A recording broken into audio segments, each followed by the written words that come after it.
Hi there.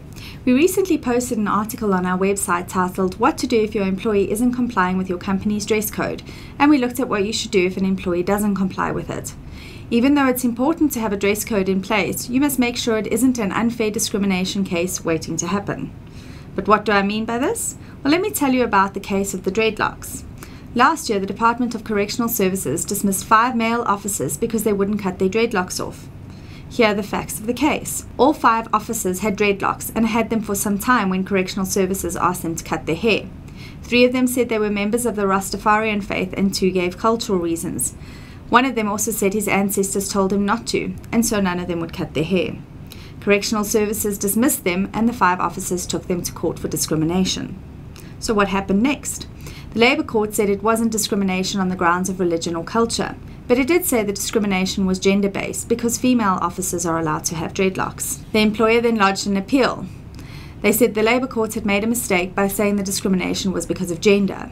So what did the Labour Appeal Court say about this? Well, firstly, it looked into the first inquiry to check if the dismissals were for unfair discrimination.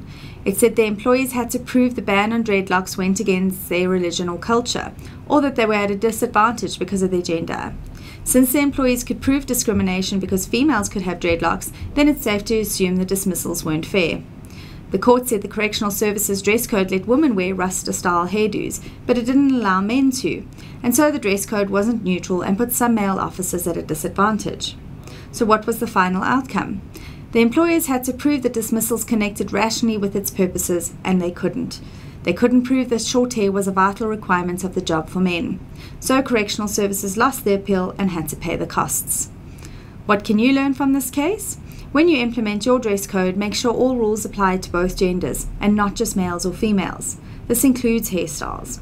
If you don't want your male employees to have dreadlocks, then you need to apply this to all employees. Just make sure it is an inherent requirement of the job. For a sample dress code policy and 49 other policies and procedures you need to implement today, click on the link on the screen now.